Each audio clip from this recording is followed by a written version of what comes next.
오늘 우리에게 주시는 하나님의 말씀은 욥기 14장 1절로 12절입니다. 구약 774쪽입니다. 하나님의 말씀을 봉독하겠습니다. 여인에게서 태어난 사람은 생애가 짧고 걱정이 가득하며 그는 꽃과 같이 자라나서 시들며 그림자같이 지나가며 머물지 아니하거늘 이와 같은 자를 주께서 눈여겨 보시나이까? 나를 주 앞으로 이끌어서 재판하시나이까? 누가 깨끗한 것을 더러운 것 가운데서 낼 수 있으리까? 하나도 없나이다. 그의 날을 정하셨고 그의 달수도 주께 있으므로 그의 규례를 정하여 넘어가지 못하게 하셨사온즉 그에게서 눈을 돌이켜 그가 품꾼같이 그의 날을 마칠 때까지 그를 홀로 있게 하옵소서. 나무는 희망이 있나니 찍힐지라도 다시움이 나서 연한 가지가 끊이지 아니하며 그 뿌리가 땅에서 늙고 줄기가 흙에서 죽을지라도 물 가운데 um이 돋고 가지가 뻗어서 새로 심은 것과 같거니와 장정이라도 죽으면 소멸되나니 인생이 숨을 거두면 그가 어디 있느냐? 물이 바다에서 줄어들고 강물이 잦아서 마른같이 사람이 누우면 다시 일어나지 못하고 하늘이 없어지기까지 눈을 뜨지 못하며 잠을 깨지 못하느니라. 아멘.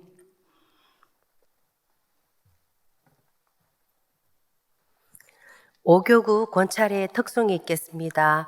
특송 후 인생의 허무함을 바라볼 때라는 제목으로 담임 목사님께서 말씀 전하시겠습니다. 많은 은혜 받으시기 바랍니다.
아멘.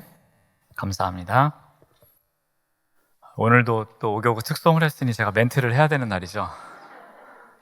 제일 힘든 멘트입니다, 이 멘트가. 예, 오늘 뭐 드레스 코드도 이렇게 흰색으로 잘 맞춰주시고, 예, 감사합니다. 그리고 뭐 항상 드리는 말씀이랑 참 잘하셨어요. 정말 잘하시고, 늘 감사합니다. 특히 소프라노 영역의 고음 처리도 잘하시고, 또 엘토 영역이 또 이렇게 화음도 잘 맞춰주시고 아주 안정된 음을 또 내주셔서 감사합니다. 이 음악의 음자도 모르는 사람이 이런 멘트를 하려니 얼마나 힘들겠어요. 그렇죠? 일단 감사합니다. 그리고 이렇게 앞부분보다 점점 뒤로 갈수록 더 잘하시는 것 같아요. 처음에 조금 긴장하지 않으셨나 그런 생각을 해봅니다. 제가 너무 전곡을 찔렀나요? 네, 오늘 들어오실 때 페이퍼를 받으셨을 줄로 압니다. 그래서 원래 이제 연합 구역 예배 때 이렇게 이제 성경 공부를 해야 되는데 제가 그동안에는 조금 리더들에게 이러한 것이 좀 필요하다라는 의미에서 몇 가지 말씀드리느라고 성경 공부 이외에 다른 것을 좀 했었습니다. 근데 오늘은 한번 이제 교재를 드린 것에 따라서 성경 공부를 한번 같이 하도록 하겠습니다. 이게 양면으로 되어 있는 페이퍼인데 다들 받으셨죠? 예, 뭐 넉넉하게 준비했으니까 모자르지는 않았을 거라고 생각을 합니다.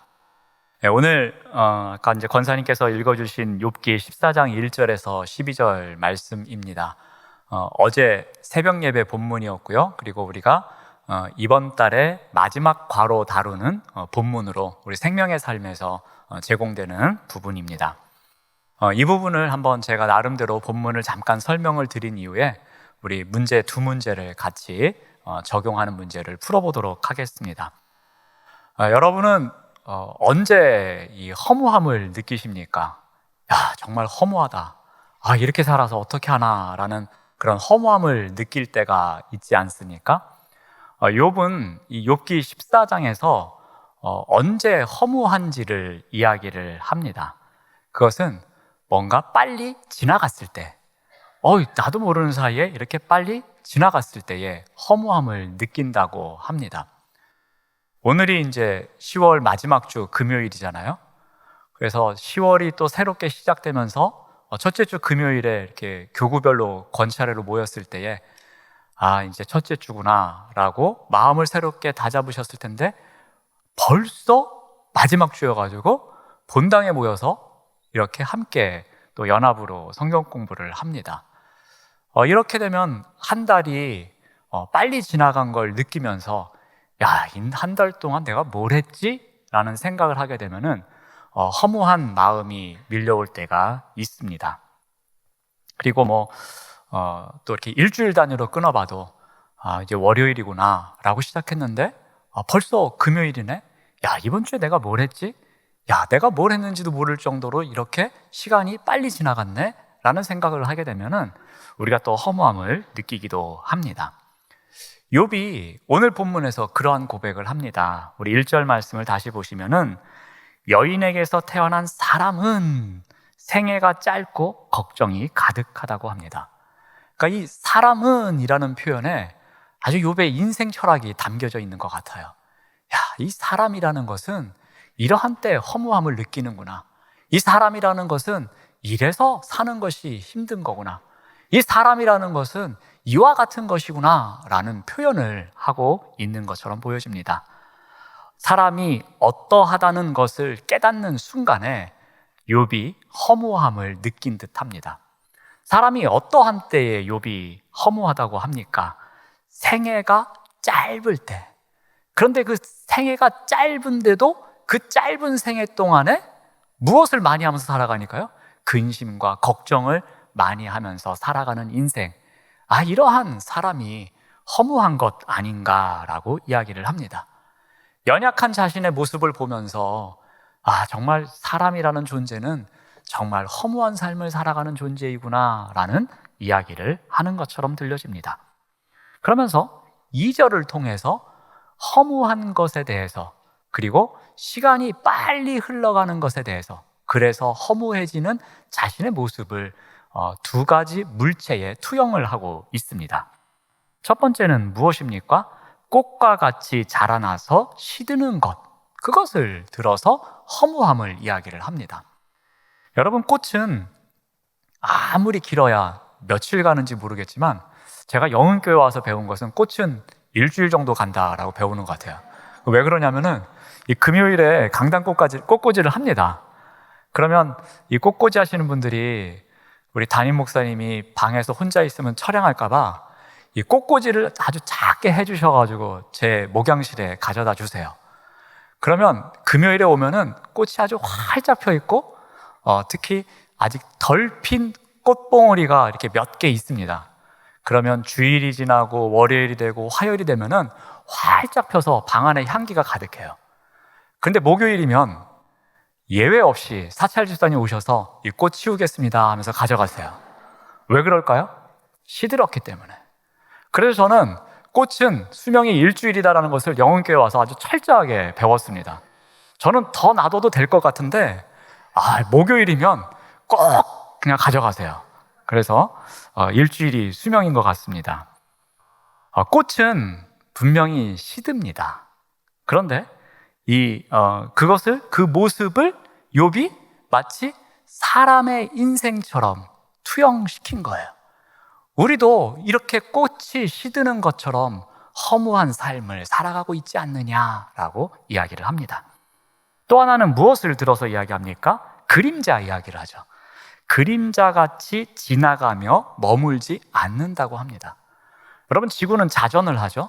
자전을 하다 보니까 우리가 1분만 눈을 잠깐 감았다가 뜨더라도 이 그림자의 위치가 살짝 변경된 것을 우리가 알 수 있습니다.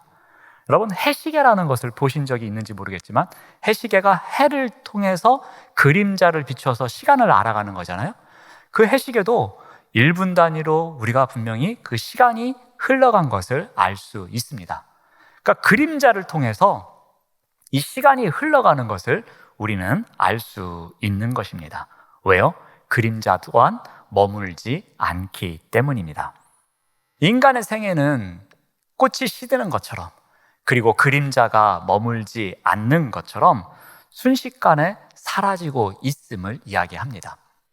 욥이 앞에서도 고백하기를 시간이 얼마나 빠르냐면은 나에게 남은 인생이 얼마 되지 않음을 고백할 때에 이 달리기 경주를 하는 경주자들의 걸음보다도 더 빠르며 물 위를 빠르게 다니고 있는 배보다도 더 빠르고, 그리고 먹이를 낚아채기 위해서 달려드는 독수리보다도 세월이 더 빠르다고 이야기를 한 적이 있습니다. 그처럼 이 시간이 빨리 지나가고, 시간이 빨리 지나가면 지나갈수록 이 사람이라는 사람의 삶은 허무하다는 것을 이야기하고 있습니다.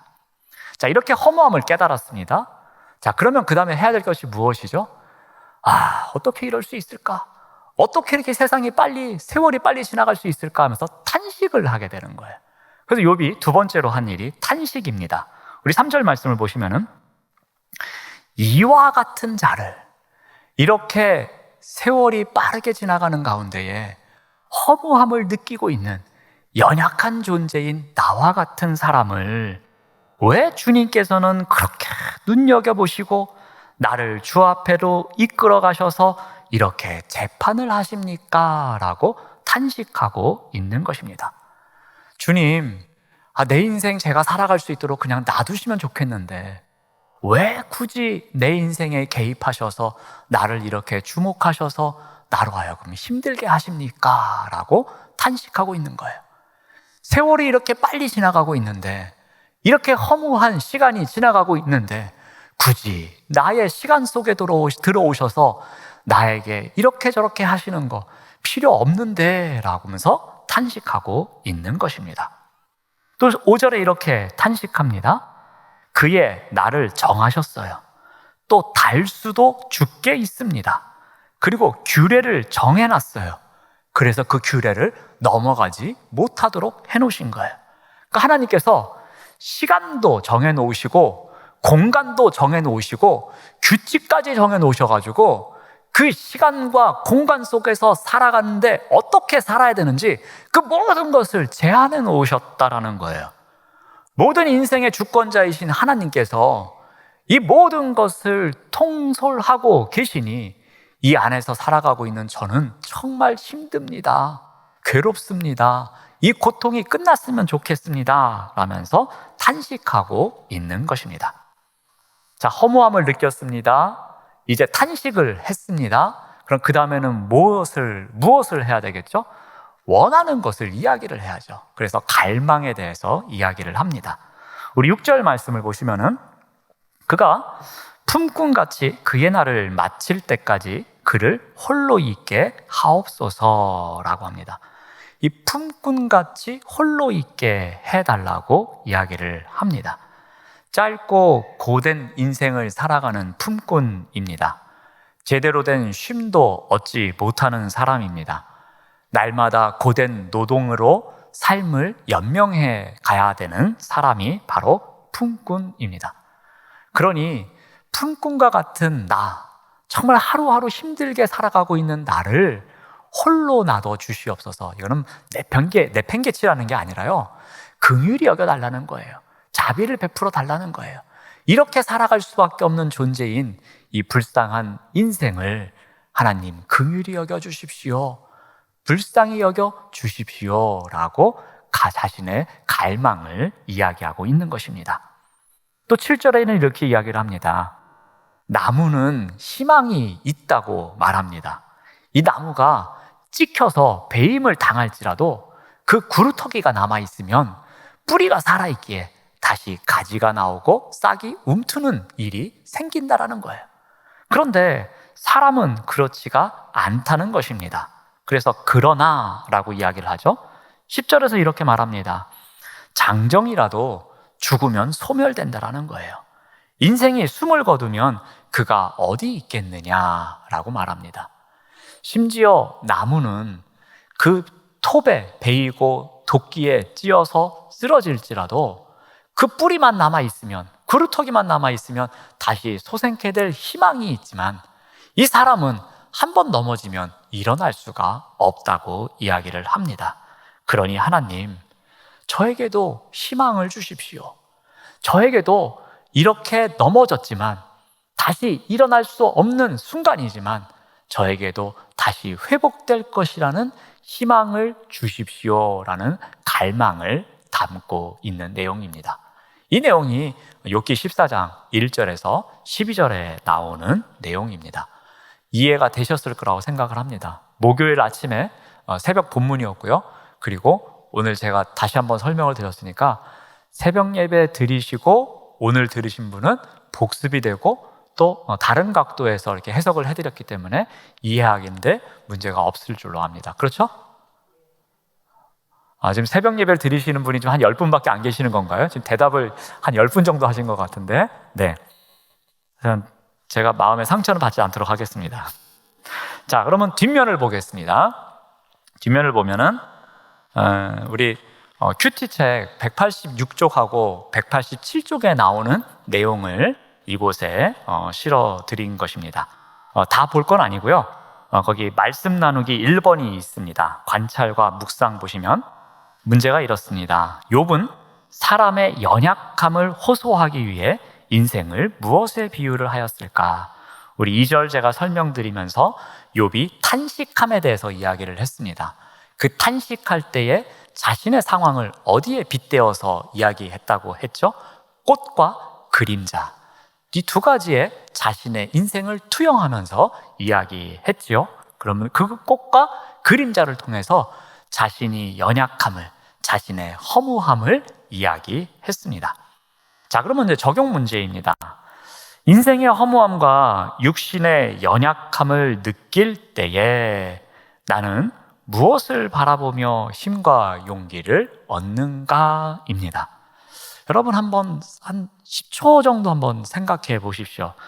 내가 허무함을 느낄 때에, 내가 참 연약함을 느낄 때에 내가 다시 힘을 얻고 내가 다시 용기를 얻는 곳이 어디일까?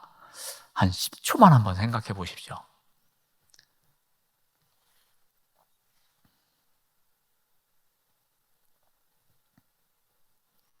자, 10초 됐습니다. 떠오르는 사람이 있으십니까? 아니면 떠오르는 장소가 있으십니까? 아니면 떠오르는 그 무엇인가가 있습니까? 내가 낭망할 때마다, 내가 힘들 때마다, 내가 절망할 때마다, 내가 허무함을 느낄 때마다 내가 힘과 용기를 어디서 발견하는가라는 것. 나름대로의 그 장소나 또는 사람이나 대상이 있을 줄로 압니다.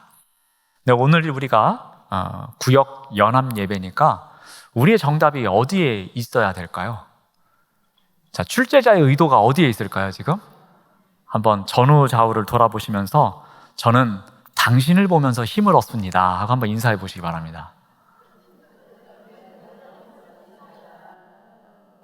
네, 이런 인사를 하실 때 가식적으로 하시면 안 돼요. 그럼 상대방이 상처를 받습니다. 아주 이 눈빛이 반짝반짝반짝 빛나면서 사랑을 극히 담아가지고 저는 당신을 볼 때마다 힘과 용기를 얻어요 라고 이렇게 손도 좀 잡아주시면서 좀 이렇게 다정하게, 아무리 코로나 때문에 우리가 힘들더라도 조금 최대한 다정하게 한번 해보겠습니다. 다시 한번 해보겠습니다. 저는 당신을 보면서 힘을 얻습니다. 예, 조금 전보다 분위기가 훨씬 좋아졌습니다. 예, 늘 이러시면 좋을 것 같아요. 네. 우리 구역의 역할이 바로 여기에 담겨져 있는 것 같아요.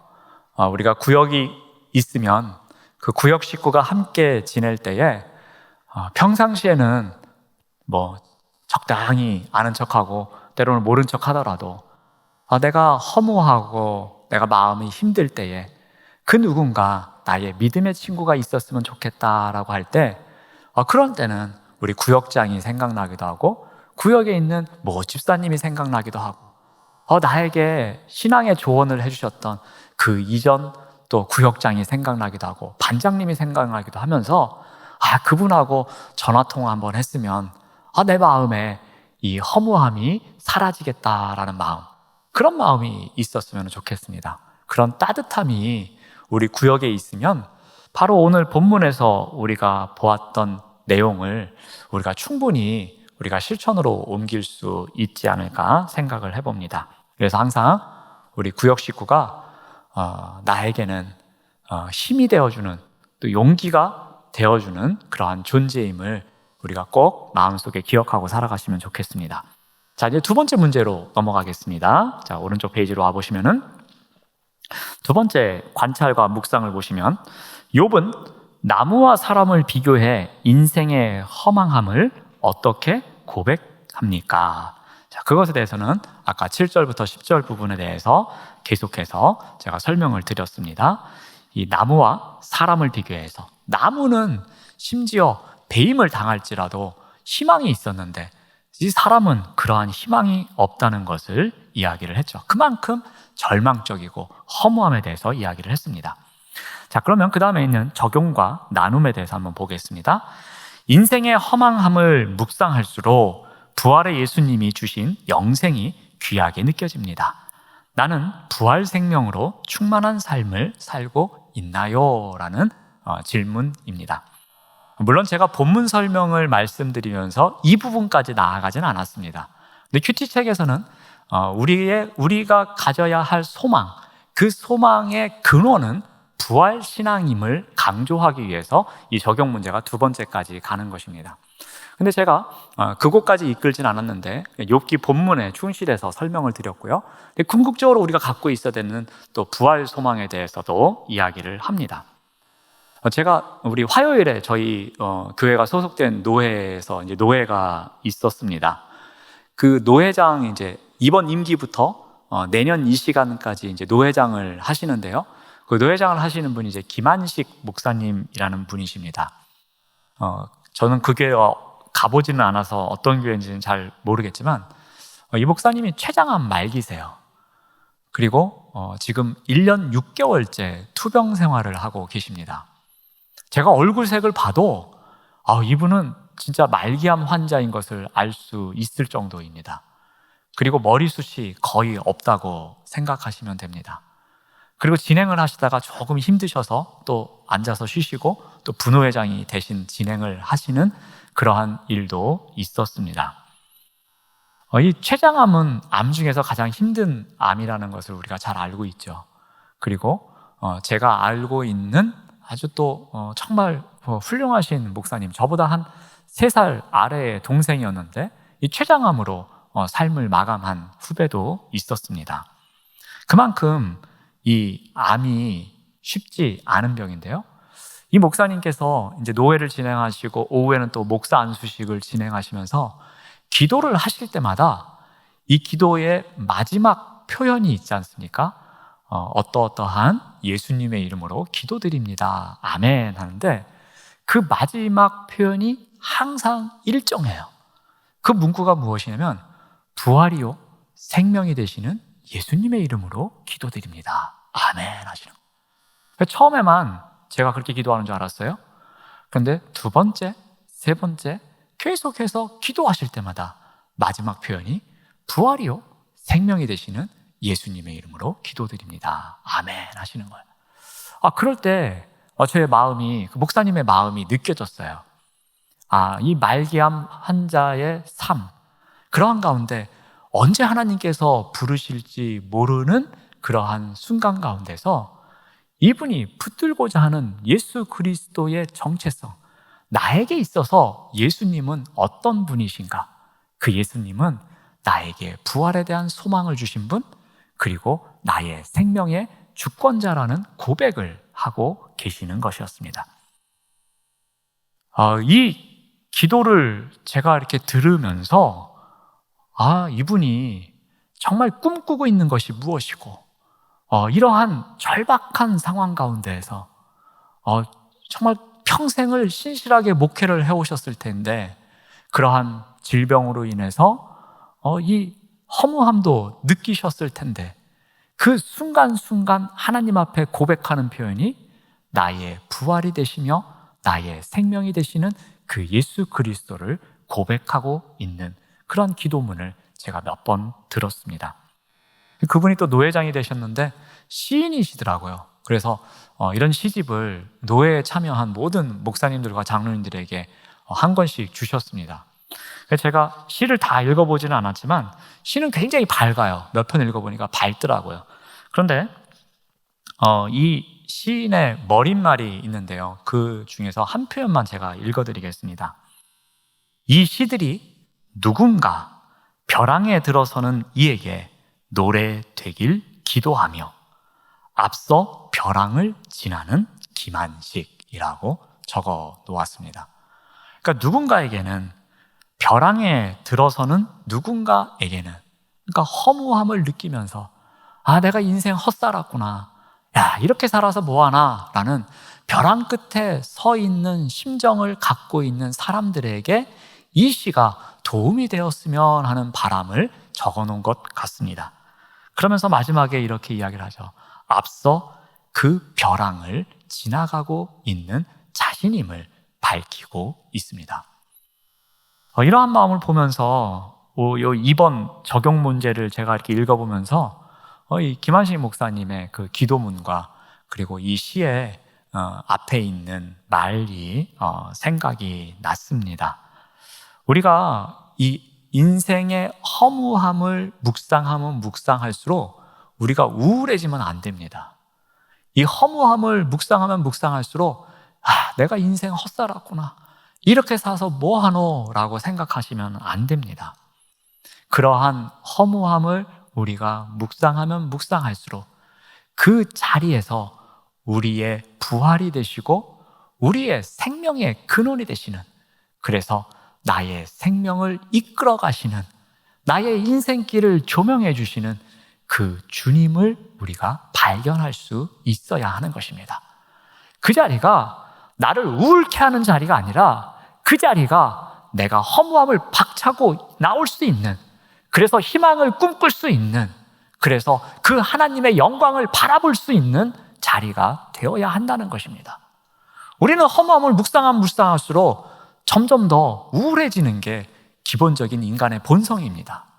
허무함을 바라보면 바라볼수록 나 인생의 헛된 삶을 대해서 나를 자책하고 이렇게 살게 만든 누군가를 또 원망하고 또 환경을 탓할 때가 얼마나 많은지 모릅니다. 그런데 우리가 허무함을 바라볼 때마다 그러한 상황이나 그러한 모든 것을 바라보는 것이 아니라 그 너머에서 우리를 이끌어 오신 부활이요 생명이 되시는 예수 그리스도를 바라보는 우리의 삶이어야 할 것입니다. 자, 이제 마무리하겠습니다. 우리 거기 보시면은 말씀으로 기도하기라고 되어 있죠. 우리 기도문이 한 3줄 정도 적혀 있는데요. 우리 이 기도문을 함께 읽으면서 우리 마무리 기도하고 마치도록 하겠습니다. 함께 기도하겠습니다. 제 삶의 주관자 되시는 하나님을 찬양합니다. 시드는 꽃과 사라지는 그림자 같은 연약한 인생이지만 늘 영원하신 하나님을 소망하게 하시며 신앙으로 승리하게 하옵소서. 아멘.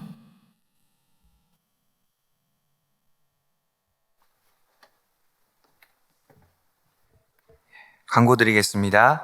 구역연합 예배는 구역원들과 함께 드리는 예배입니다. 마지막까지 구역 돌봄 보고서를 잘 작성하셔서 제출해 주시고 권찰의 교육에 힘써 주시기 바랍니다. 연합 중보 기도 모임이 구역연합 예배 후에 본당에서 있습니다. 2022년 신임재직 추천이 11월 7일 주일까지 있습니다. 1층 교회 사무실에 비치되어 있는 신임재직 추천서를 작성하셔서 교구 담당 목사에게 제출해 주시기 바랍니다. 선교지를 위한 휴대폰과 충전기를 기증받고 있습니다. 스마트폰을 초기하셔서 1층 교회 사무실로 제출해 주시기 바랍니다. 오늘 금요 예배 때와 내일 오전 10시에 본당 및 비전홀에서 남손교회 연합수련회가 있습니다. 교구별로 필요한 신방에 힘써 주시기 바랍니다. 구역 연합 예배 후 교구별 모임 장소에서 교구별 모임이 있습니다.